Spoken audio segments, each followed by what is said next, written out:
श्री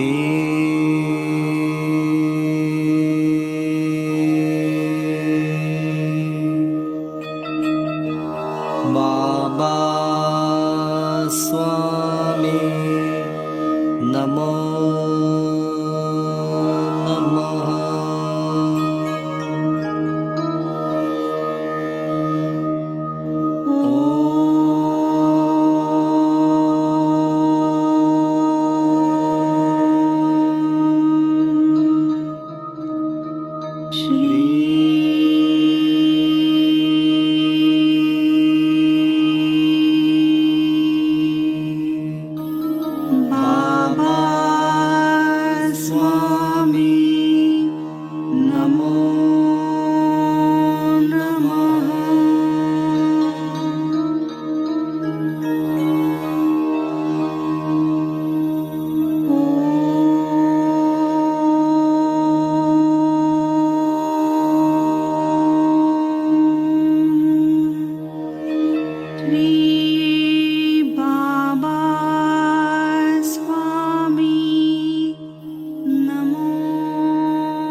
सभी पुण्यात्माओं को मेरा नमस्कार।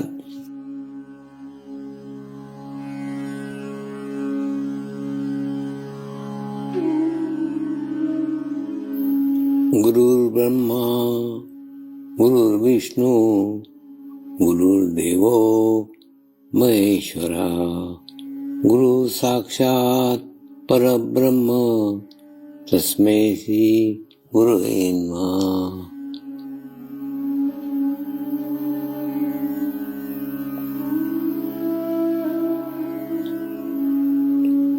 ध्यान की उस स्थिति में जाएंगे जहाँ शरीर भाव पूर्णतः समाप्त हो जाता है।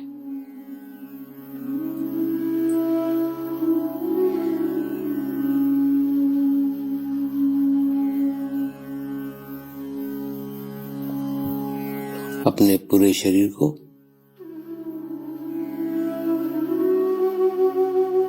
पूर्णतः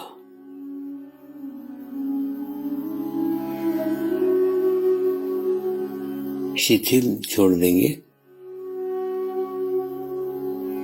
एकदम रिलैक्स हो जाइए।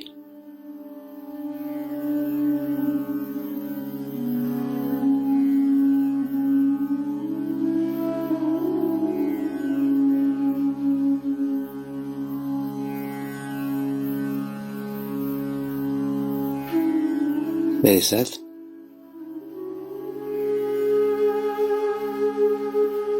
मंत्र का उच्चारण करेंगे।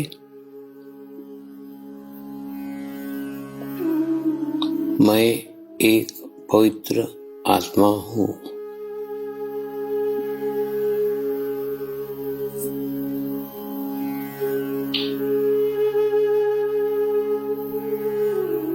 मैं एक शुद्ध आत्मा हूँ।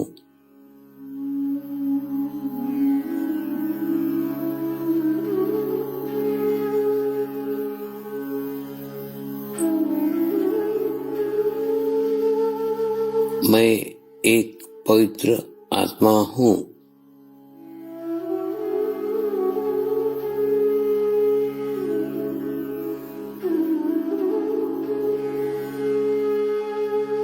मैं एक शुद्ध आत्मा हूँ।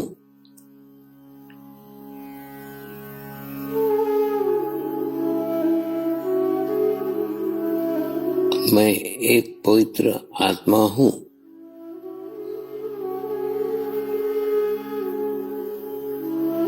मैं एक शुद्ध आत्मा हूँ।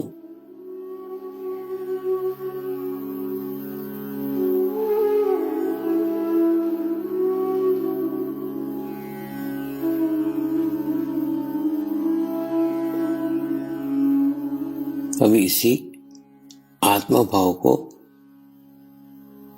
बनाए रखते हुए गुरु मंत्र का उच्चारण करेंगे।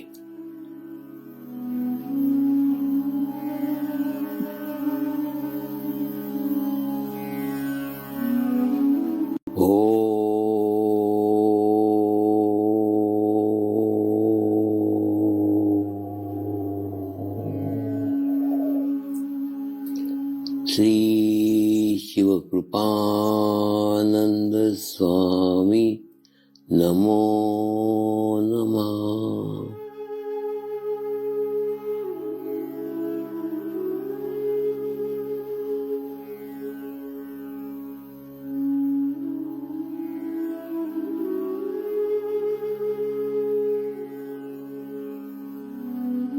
ओम श्री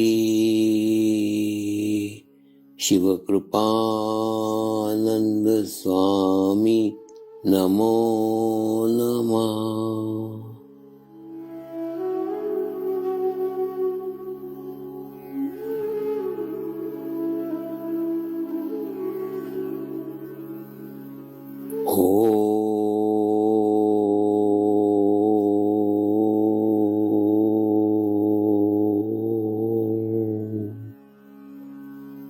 श्री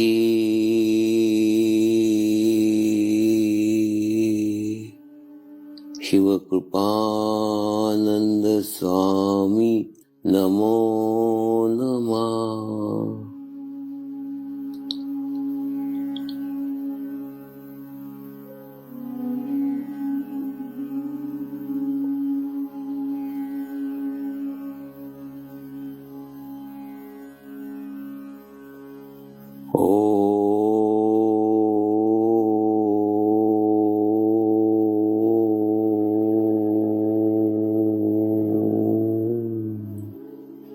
श्री शिव कृपानंद स्वामी नमो नमः।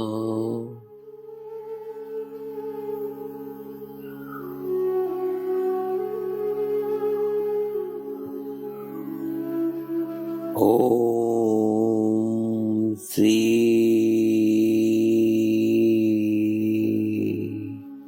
शिव कृपानंद स्वामी नमो नमः।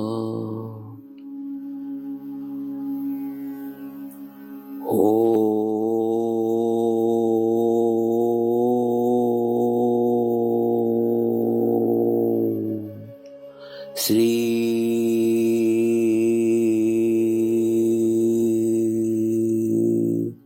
शिव कृपानंद स्वामी नमो नमः।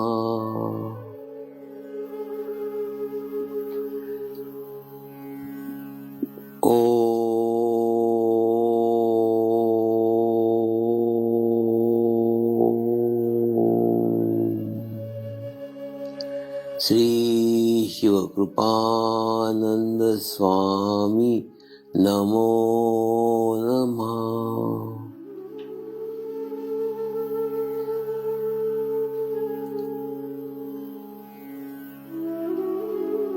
ओम श्री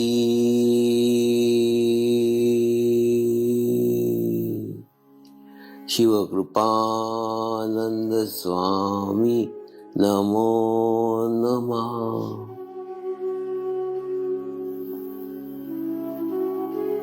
ओम श्री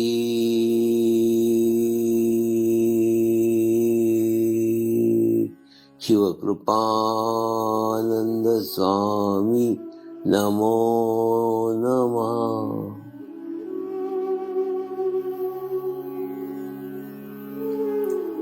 अब आप अपना चित्त सहस्त्रार पर रख के थोड़ी देर के लिए ध्यान में जाएंगे।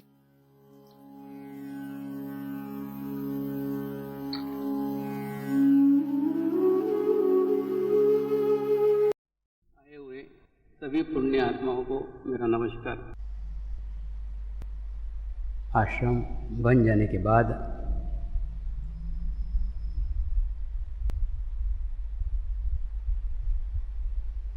यह पहली गुरु पूर्णिमा है।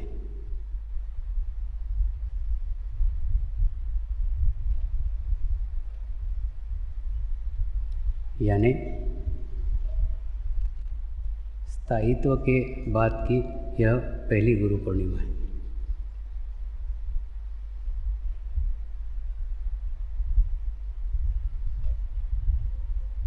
ऐसी पहली गुरु पूर्णिमा में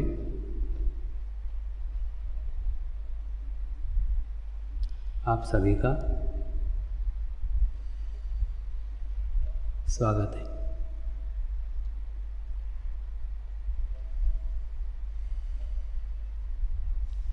आज के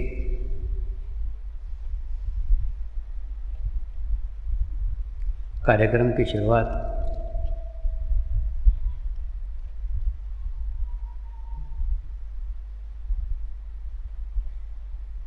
एक चोर के कहानी से कर रहे हैं।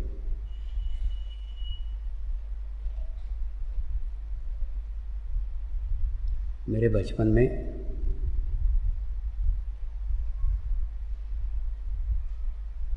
मेरी माँ मुझे ये कहानी बार बार सुनाती थी।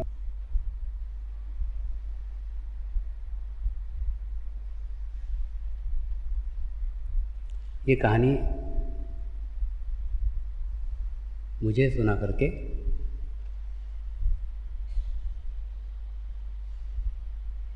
कुछ मुझे भी बताती थी, कुछ खुद को भी बताती थी।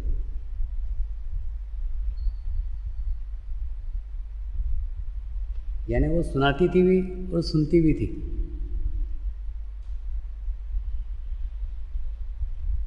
वो कहानी इस प्रकार है।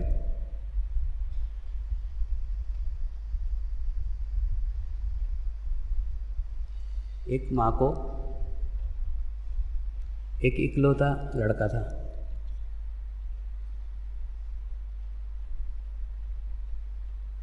माँ का अटैचमेंट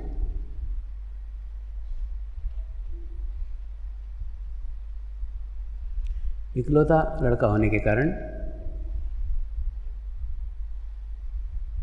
उस लड़के के साथ होना स्वाभाविक था।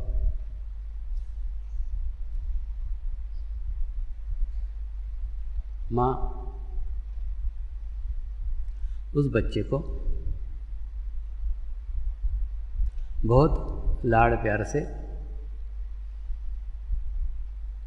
पालती थी। बच्चे की छोटी से छोटी इच्छा भी पूर्ण करने का प्रयास करती थी।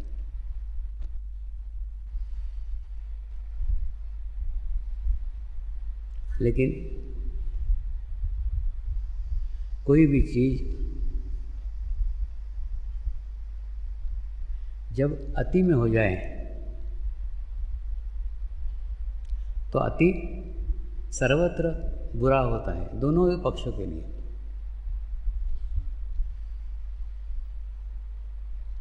ठीक इसी प्रकार अति लाड़ प्यार से यह बच्चा बिगड़ गया। तो बच्चा बिगड़ जाने के बाद उसे चोरी की आदत लग गई। स्कूल जाता तो अपने साथ वाले बच्चों की कभी पेंसिल चुराता, कभी रबर चुराता, कभी पेन चुराता। और जब घर लेके आता तो माँ देखती थी, लेकिन उस ओर ज़्यादा ध्यान नहीं देती थी। मेरा प्यारा बच्चा है, आज ना कल सुधर जाएगा। गलती तो हर बच्चे करते हैं, मेरा बच्चा भी कर रहा है। बड़ा हो जाएगा तो सुधर जाएगा, लेकिन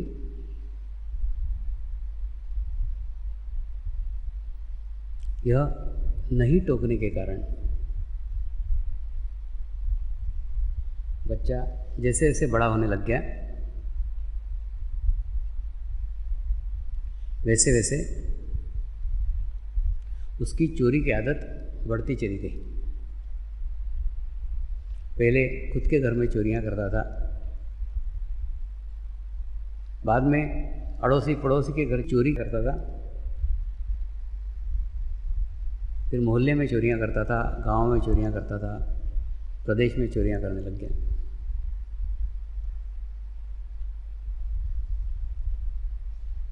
और ऐसे ही एक बार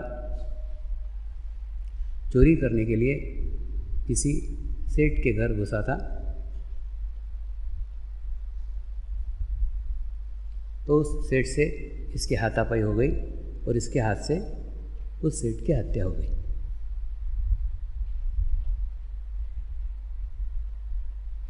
जब ये पकड़ा गया तो इसे फांसी की शिक्षा हुई। और जब फांसी की शिक्षा हुई तब न्यायाधीश ने पूछा, तेरी अंतिम इच्छा क्या है? तो लड़के ने कहा, मेरी अंतिम इच्छा एक ही है,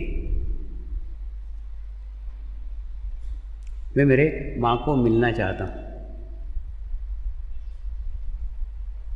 न्यायाधीश ने उस चोर को माँ को मिलने की परमिशन दी, और जब वो माँ को मिलने के लिए गया, उसने माँ के पैर को छूकर नमस्कार किया और उठकर अपनी माँ का कान काट लिया। उसने माँ को कहा, माँ, तेरे ही लाड प्यार के कारण मेरी ये गति हुई है। मैं तो छोटा था, मैं तो बच्चा था, मैं तो नासमझ था, मुझे तो पता नहीं था। तू तो बड़ी थी, तू तो समझदार थी, और तू बड़ी होकर भी तूने मुझे अगर उस बचपन में ही छोटी छोटी चोरियां करते समय रोका होता, डांटा होता, मारा होता, तो आज मेरी आदत इतने बड़ेपन तक नहीं रहती। तो तेरी इस गलती के कारण आज मुझे फांसी की शिक्षा हो रही है। इसलिए मैं समझता हूँ कि फांसी की शिक्षा तेरे कारण हो रही है, क्योंकि तूने मुझे सही वक्त पे नहीं रोका। तो मैं भी मेरे माँ का इकलौता लड़का था, तो माँ अनजाने में ये कहानी मुझे भी सुनाती थी, खुद भी सुनती थी, और उसने मुझे जीवन में गलतियां करते समय उसी समय टोका है, इसलिए वो गलतियां कभी आगे नहीं बढ़ी। तो जब दो आत्माएं मिल रही है, तो जो बड़ा है उसका कर्तव्य है कि बच्चे को सही रास्ता बताए, सही मार्ग बताए। जिम्मेदारी बड़े की है। ठीक इसी प्रकार से मैं भी आपके आत्मा की माँ हूँ, तो माँ का कर्तव्य है कि बच्चे को सही रास्ता बताए, सही मार्ग बताए। अन्यथा भविष्य में अगर कुछ गलत हुआ तो उसका जिम्मेदार आप नहीं, मैं रहूँगा। इसलिए सही वक्त पे सही बात कहने का आज समय आ गया है। आज वही समय है जिस समय ये बात नहीं कही गई तो बहुत देर हो जाएगी। हम देखते हैं एखादा बच्चा एखादे पतरे के खिलौने से खेलते रहता है और माँ को दिखता है कि मेरा बच्चा पतरे के खिलौने से खेल रहा है, खेलने के बाद मुंह में डाल रहा है और ये मुंह में डालेगा, इसका ओंठ कटेगा, मुंह में से खून निकलेगा। तो बच्चा रोता है, फिर भी माँ वो खिलौने को छीन लेती है। वो रोता है, फिर भी वो खिलौना उसे नहीं देती, क्योंकि वो जानती है आज ये रोया ठीक है, लेकिन अगर इसको खेलने दिया तो ये जिंदगी भर रोएगा, इसकी जुबान कट जाएगी। ठीक इसी प्रकार से आज आपको भी उस खिलौने से दूर होना पड़ेगा जिस खिलौने से आपकी जुबान कट सकती है, जिस खिलौने से आपको हानि हो सकती है, जिस खिलौने से आपको नुकसान हो सकता है। चाहे वो खिलौना हटाने के बाद, आपसे दूर करने के बाद आप रोएंगे, आपको तकलीफ होगी, लेकिन ये तकलीफ, ये रोना क्षण मार के लिए है, थोड़े समय के लिए, थोड़े वक्त के लिए। थोड़े वक्त के बाद सब कुछ ठीक हो जाएगा, सब कुछ अच्छा हो जाएगा। आज मेरी अवस्था एक माँ के समान है, जिस माँ को एक बच्चा होता है, माँ बड़े आनंद से, माँ बड़े प्रेम से उस बच्चे को स्तनपान कराती है और स्तनपान करा करके एक आत्म अनुभव स्वयं भी प्राप्त करती है। लेकिन 6 महीने बाद, साल भर बाद बच्चा स्वयं दूध पीना सीख जाता है, स्वयं अन्न प्राशन करना शुरू कर देता है, अन्न ग्रहण करना शुरू कर देता है। लेकिन मेरी अवस्था तो उस माँ जैसी है जिसका पहला बच्चा भी दूध पी रहा है, दूसरा बच्चा भी दूध पी रहा है, तीसरा बच्चा भी दूध पी रहा है, चौथा बच्चा भी दूध पी रहा है। तो आप कल्पना करो उस माँ की स्थिति क्या होगी जिसके चारों बच्चे उसके दूध के ऊपर ही निर्भर है। कोई भी बच्चा स्वावलंबी नहीं है, कोई भी बच्चा खुद दूध पीना नहीं सीखा है, कोई भी बच्चा खुद अन्न ग्रहण करना नहीं सीखा है, पूर्णतः माँ के ऊपर ही निर्भर है। और माँ के देह की एक सीमा है, उस सीमा से अधिक दूध वो नहीं दे सकती। वो उसके यहाँ जो व्यवस्था है वो एक बच्चे के लिए, 4 बच्चों के लिए नहीं। तो जैसा जैसा बच्चा बड़ा होते जाता है वो स्तनपान करना बंद कर देता है, खुद अन्न ग्रहण करना सीख लेता है। लेकिन ऐसा हमारे पंथ में नहीं हुआ है। जो 5 साल के हैं वो भी आज चैतन्य रूपी दूध के लिए मुझ पर निर्भर है। 4 साल के हैं आज वो भी चैतन्य रूपी दूध के लिए मुझ पर निर्भर है। 3 साल के हैं वो भी चैतन्य रूपी दूध के लिए मुझ पर निर्भर है। 2 साल के हैं वो भी चैतन्य रूपी दूध के लिए मुझ पर निर्भर है। और जो आज नन्हा सा बच्चा है वो तो निर्भर रहना स्वाभाविक है, उसका हक है। लेकिन उसका हक ये सारे बच्चे मार रहे हैं। उसको उतना दूध नहीं मिल पा रहा है जितना दूध मिलने की आवश्यकता है, जितना दूध मिलना चाहिए, इसलिए नहीं मिल पा रहा है। जिनको आवश्यकता नहीं है वो भी उसी दूध के ऊपर निर्भर है।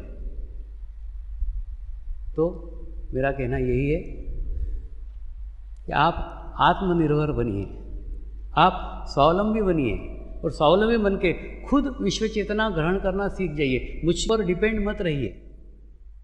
मैं आपके जीवन में आपको सशक्त करने के लिए आया हूँ, आपको मजबूत करने के लिए आया हूँ, आपको स्ट्रांग करने के लिए आया हूँ, मेरे ऊपर निर्भर करने के लिए नहीं।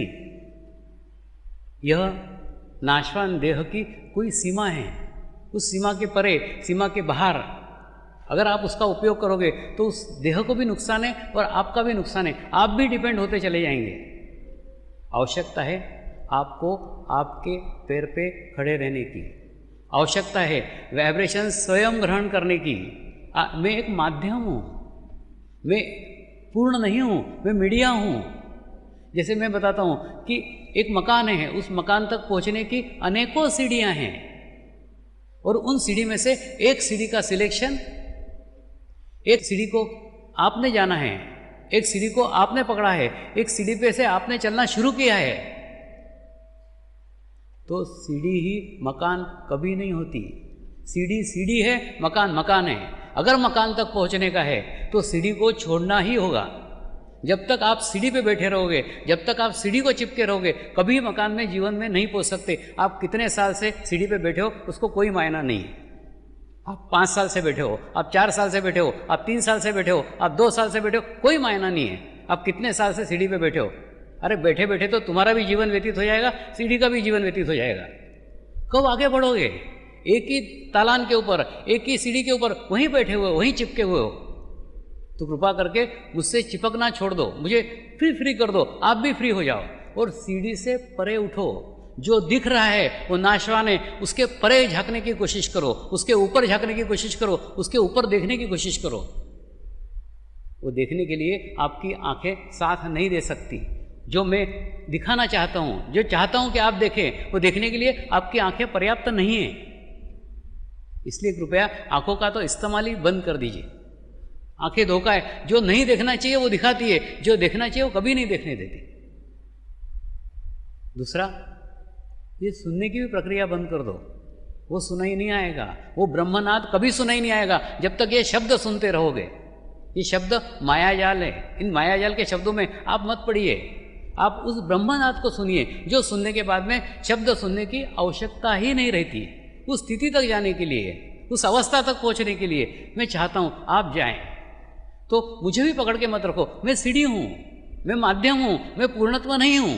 पूर्णत्व विश्व चेतना है, पूर्णत्व मकान है। उस मकान तक आपको पहुंचने का है। सीढ़ी के ऊपर से चढ़ा जा सकता है, सीढ़ी एक माध्यम है, माध्यम का उपयोग माध्यम सरीका करो। उसके आगे सोचो, उसके ऊपर सोचो, उसी के ऊपर पकड़े रहोगे, उसी पे बैठे रहोगे, कभी आपकी प्रगति नहीं होगी, उस सीढ़ी की भी प्रगति नहीं होगी। अभी हाल ही में मैंने गुरु माँ के साथ 8 दिन का दक्षिण भारत का दौरा किया। दक्षिण भारत के दौरे में अलग अलग आश्रमों में गया, मिला, वहाँ की व्यवस्था देखी, वहाँ की दिनचर्या देखी, वहाँ का संचालन देखा, सबका अध्ययन किया। रमण महर्षि आश्रम गया था और पांडिचेरी में अरविंद आश्रम गया था। तो रमण महर्षि के आश्रम में एक अलग ही अनुभूति को प्राप्त किया। रमण महर्षि जी का आश्रम अरुणाचल पर्वत श्रृंखला के सानिध्य में है।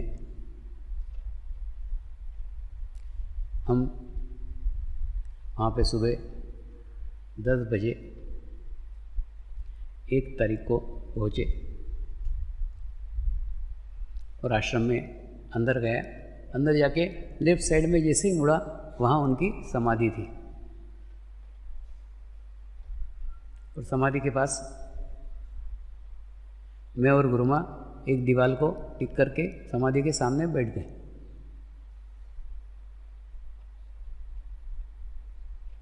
और बैठने के बाद कोई ध्यान करने का प्रयास नहीं किया था, कोई ध्यान करने का मंत्र नहीं बोला था, कहीं ध्यान करने की कोई कोशिश नहीं की थी। फिर भी कब बैठे और कब 2 घंटे बीत गए पता ही नहीं चला।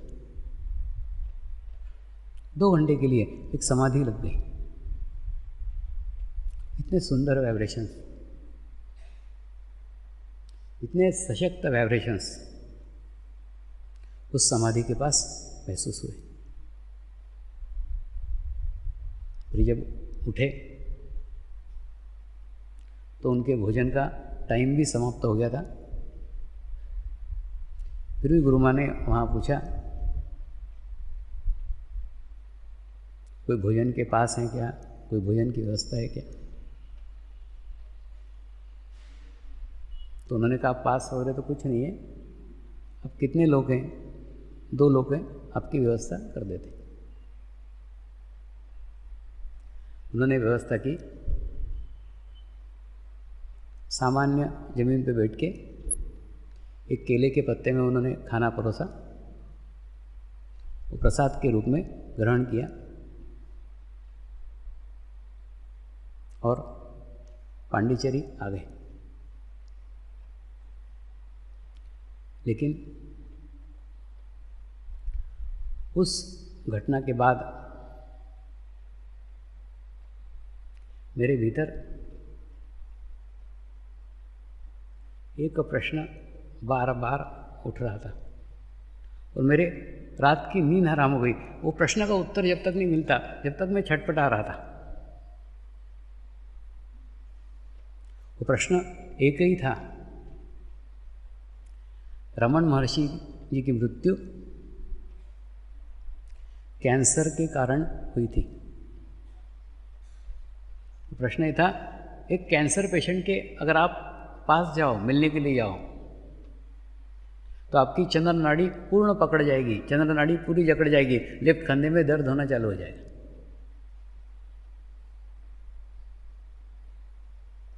तो एक कैंसर पेशेंट के पास इतने सशक्त ऑरा कैसे हो सकता है? जब उनकी मृत्यु कैंसर से हुई है तो इतना सशक्त ऑरा कैसे हो सकता है, जहां जाके मुझे 2 घंटे के लिए समाधि लग गई। और जब इतना सशक्त ऑरा उनका था तो उन तक कैंसर कैसे पहुंचा, उनको कैंसर की बीमारी कैसे हुई? ये प्रश्न का उत्तर मुझे 5 दिन के बाद मिला। 5 दिन के पश्चात सुबह 5 बजे मैं और गुरुमा बाबा धाम में नीचे गार्डन में चाय पीते बैठे हुए थे।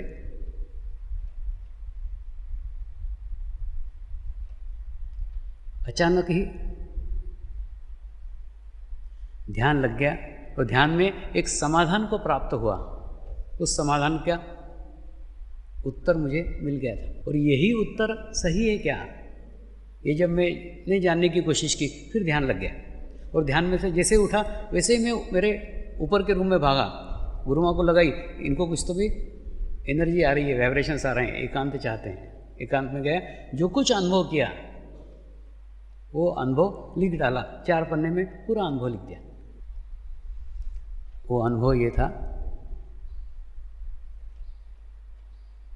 कि रमन महर्षि जी का, कल्पना कीजिए कि एक 25 फीट का ओरा था। उस 25 फीट के ओरा के अंदर उनके विचार रहते थे, जो सशक्त थे, जो स्ट्रांग थे। उस ओरा का प्रोटेक्शन उनके बॉडी को था। उस ओरा को ब्रेक करके कोई भी दुर्घटना उन तक नहीं पहुंच सकती थी। उस ओरा को ब्रेक करके कोई भी बीमारी उन तक नहीं पहुंच सकती थी। लेकिन साधक नमस्कार करने के लिए उनके पैर के पास जाते थे, उस ओरा को ब्रेक करते थे, उस ओरा को तोड़ते थे और वो तोड़ने देते थे। और तोड़ने के बाद जाने अनजाने में साधकों की बीमारियां उनके शरीर ने ग्रहण कर ली, जबकि शरीर में कोई दोष नहीं था, जबकि सशक्त ओरा आज भी विद्यमान है, फिर भी वो बीमारियां उस शरीर तक साधकों के अनजाने में पहुंच ही गई। जिस प्रकार से एक बाप जो जीवन में गलतियां करता है, वो गलतियां अपना बच्चा नहीं करे, ये हर दफ़े उसकी इच्छा रहती है। ठीक उसी प्रकार से उन्होंने मुझे मैसेज दिया, जो गलतियां मैंने मेरे जीवन में की है, मेरे से हुई है, वो तू तेरे जीवन में मत कर।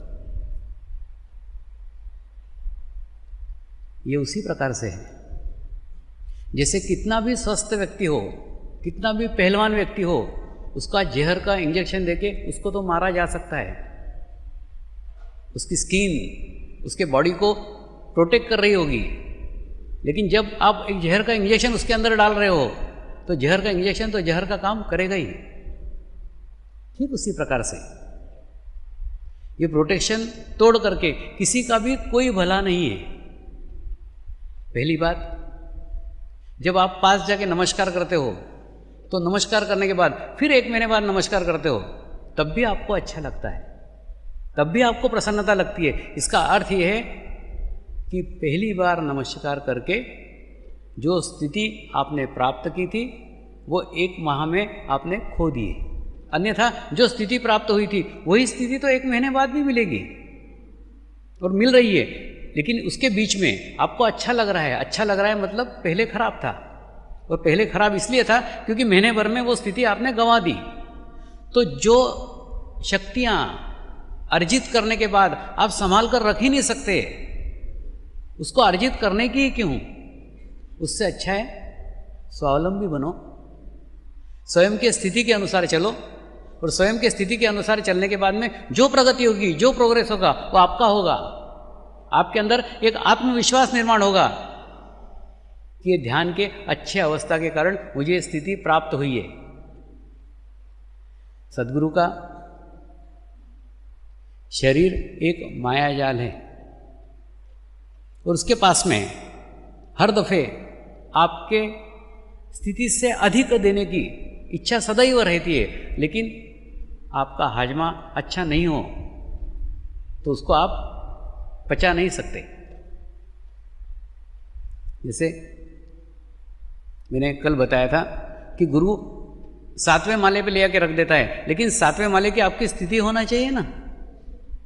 अगर आप 1 माले पे चढ़े, वहाँ पे कुछ दिन एडजस्ट हुए, दूसरे माले पे चढ़े, वहाँ पे कुछ दिन एडजस्ट हुए, ऐसे क्रमबद्ध तरीके से अगर आपने प्रगति की है, आपने प्रोग्रेस किया है, तो जो स्थिति आपने प्राप्त की है वहाँ से नीचे गिरने का सवाल ही नहीं आता। लेकिन जब आप आपके स्थिति से अधिक अच्छी स्थिति प्राप्त करते हो, वो अच्छी स्थिति आपके लिए नुकसानकारक सिद्ध होती है। इसलिए आवश्यकता है आपका विकास क्रमबद्ध होना चाहिए, आपका विकास लयबद्ध होना चाहिए, अचानक कुछ नहीं चाहिए। आपके ध्यान की प्रगति धीरे धीरे होना चाहिए, अचानक नहीं चाहिए, क्योंकि अचानक आई हुई स्थिति आप पचा नहीं सकते। आवश्यकता है स्लोली प्रगति हो, धीरे प्रगति हो, लेकिन शाश्वत प्रगति हो, नीचे नहीं आने का। जैसे जीवन में एक बार एक व्यक्ति ने पर्वत शिखर को पहुंच चुका है और उस पर्वत शिखर पे पहुंचने के बाद में नीचे गिरा है, और जब भी नीचे गिरेगा उसका विशुद्धि पकड़ाएगा, एक समय मैं उस शिखर पे था, आज यहाँ हूँ। तो जब भी प्रयास करेगा, जब भी प्रयत्न करेगा, उसको सदैव वो याद आएगा कि मैं उस शिखर पे था। ऐसा शिखर पे पहुँच के गिर के फिर शिखर पे पहुँचना अत्यंत कठिन है, क्योंकि शिखर पे हम चढ़ रहे हैं शरीर से, चित्त तो नीचे है। हर दफे महसूस कर रहा है कि हम नीचे थे और कहाँ पहले थे। इसलिए आवश्यकता है आप धीरे धीरे प्रगति करो, धीरे धीरे प्रोग्रेस करो, और धीरे धीरे प्रगति करते करते आप उस उच्च शिखर की तरफ पहुँचो। भले ही कुछ समय लग जाए, कोई आवश्यकता नहीं है जल्दी करने की, आराम से पहुँचो, लेकिन पहुँचने के बाद में वहाँ स्थायी हो, वहाँ शाश्वत हो, वहाँ शाश्वत रहना सीख जाइए। तो ऐसा स्थूल शरीर को नमस्कार करके हम हमारे ही प्रगति के बीच में बाधक बन रहे हैं। हम वो स्थिति प्राप्त कर रहे हैं जो हजम करने की स्थिति हमारी नहीं है, तो ये हमारे लिए भी नुकसान है व्यक्तिगत। दूसरा, आप अनेकों साधकों का नुकसान कर रहे हैं। जो साधक उस शरीर के माध्यम से चेतना को प्राप्त कर रहे हैं, चैतन्य को प्राप्त कर रहे हैं, उसके बीच में आप अवरोध खड़े कर रहे हैं। जो हजारों लोग ग्रहण कर रहे हैं, उसको आप रोक रहे हैं, आप उसके ऑब्स्टिकल बन रहे हैं, आप उसके अवरोध बन रहे हैं। तो इसके कारण आपके हाथ से अनजाने में हजारों साधुओं का नुकसान हो रहा है। और तीसरा, उस सद्गुरु के शरीर में अनजाने में आप आपकी बीमारियां इनपुट कर रहे हैं, डाल रहे हैं। तो उस शरीर को भी अनजाने में नुकसान पहुंचा रहे हैं। तो इसमें साधक का भी फायदा नहीं है, साधकों का भी फायदा नहीं है, सद्गुरु का भी फायदा नहीं है, किसी का फायदा नहीं है। जब तीनों को नुकसान है इसमें, तो ये प्रक्रिया में जाएं क्यों? आवश्यकता है आप इस नाशवान शरीर से परे जाने की कोशिश करो। आज की गुरु पूर्णिमा शक्ति पूजा है, व्यक्ति पूजा नहीं है, किसी व्यक्ति विशेष की पूजा नहीं है। उस व्यक्ति के माध्यम से हम उस शक्ति की पूजा कर रहे हैं। ये शक्ति अविनाशी है। आपका चित्त उस व्यक्ति पे नहीं, उस शक्ति पे होना चाहिए। तो इसलिए सदैव आपका चित्त उस शक्ति पे रखो, ताकि आप वो शक्तियाँ ग्रहण करते चले जाओगे। आवश्यकता है व्यक्ति पूजा और शक्ति पूजा में अंतर की। आपको वो अंतर समझ में आ जाना चाहिए। मैं बार बार आपको कहता हूँ कि जो ध्यान के लिए प्रयोग कर रहे हैं, वो फोटो इस स्थूल शरीर के नहीं है। जिन साधकों ने अपनी ध्यान की एक उच्च अवस्था में जाकर, ध्यान की एक अच्छी अवस्था में जाकर सूक्ष्म शरीर के दर्शन किए हैं, उस दर्शन करने के लिए उन्हें 3-3 साल लगे। और 3 साल की साधना के बाद, 3 साल के ध्यान के बाद जब उनका संबंध उस सूक्ष्म शरीर से हो गया, तो उन्हें जो महसूस हुआ वो उनके हाथ से निकल गया है। ये कैमरे से लिए हुए फोटोग्राफ्स नहीं है, ये फोटोग्राफ उस सूक्ष्म शरीर से। तो आपका भी चित्त उसी सूक्ष्म शरीर पे होना चाहिए। अगर आप मेरे इस स्थूल शरीर से ही चिपके रहे, तब ये स्थूल शरीर ही आपके मार्ग की बाधा खड़ा होगा। इसके आसपास एक ऐसा माया जाल है जो आपको भ्रमित कर देगा, कभी आपका चित्त शक्ति के ऊपर नहीं जाने देगा। एक बार जब मैं जर्मनी गया था, तो जर्मनी में शीलाबेन नाग मेरे साथ ट्रांसलेशन के लिए 1 महीना भर तक थी। और अचानक हम कार से आ रहे थे और उसे याद आया कि 1 महीने भर से ये स्वामी जी के मैं साथ में हूँ, लेकिन ध्यान में जो चंदन की खुशबू मुझे महसूस होती है, जो ध्यान में सहस्त्रार पर जाके अनुभूति मुझे महसूस होती है, वो अनुभूति ये महीने भर में कभी भी प्राप्त नहीं हुई है। जैसे उसके मन में विचार आया, पूरे कार में चंदन की खुशबू ही खुशबू फैल गई। कहने का मतलब, 1 माह से ये शरीर, उनका चित्त उस शक्ति पे नहीं जाने दे रहा था। तो जब तक आपका चित्त उस शक्ति पे नहीं लेके जाते, आपको कभी भी अनुभूतियाँ नहीं हो सकती। जब आप सहस्त्रार पे स्थित हो जाते हो, जब सहस्त्रार पे आपकी चेतना शक्ति जागृत हो जाती है, तो आपको आपके ही भीतर से ब्रह्म नाद सुनाई आना शुरू हो जाता है। आपके अंदर से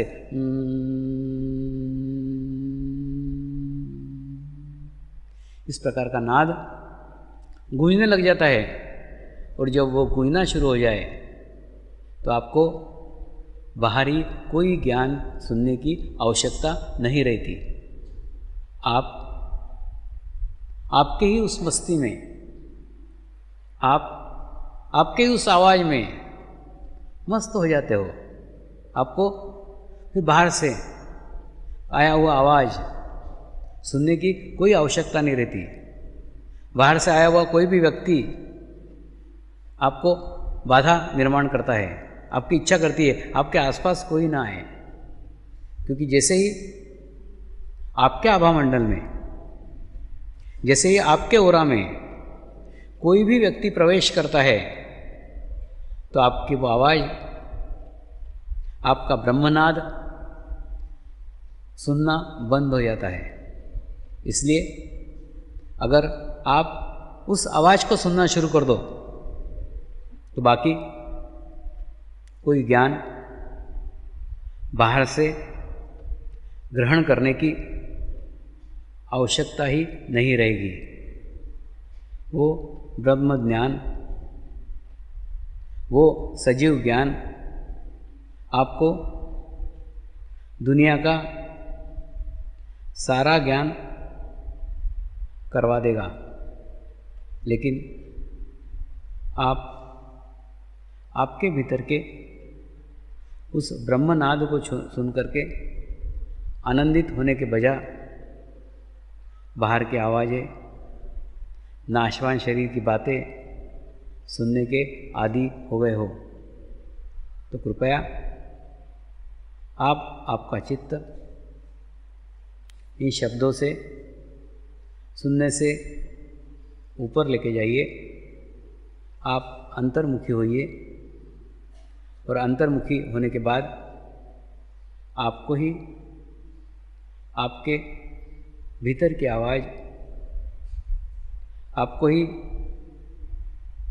आपके भीतर का नाद सुनाई आना शुरू हो जाएगा।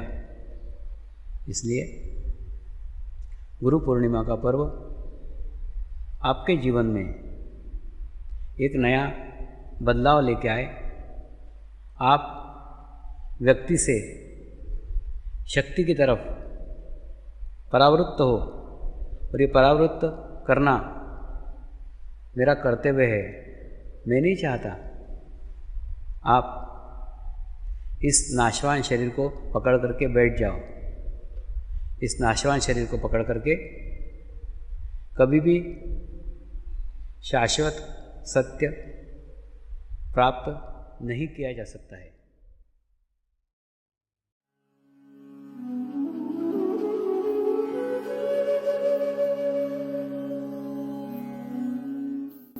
अब हम प्रार्थना करेंगे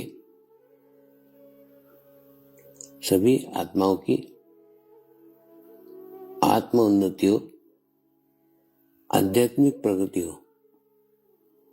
यही हमारी प्रभु से प्रार्थना है। नमस्कार। जय आत्मेश्वर।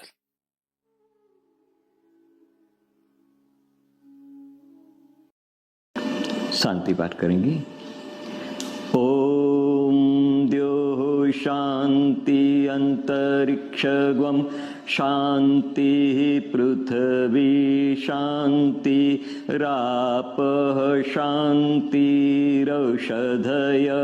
शांति वनस्पतयः शांति विश्वे देवाः शांति ब्रह्म शांति सर्वगं शांति शांतिरेव शांति क्षमा शांतिरेधि।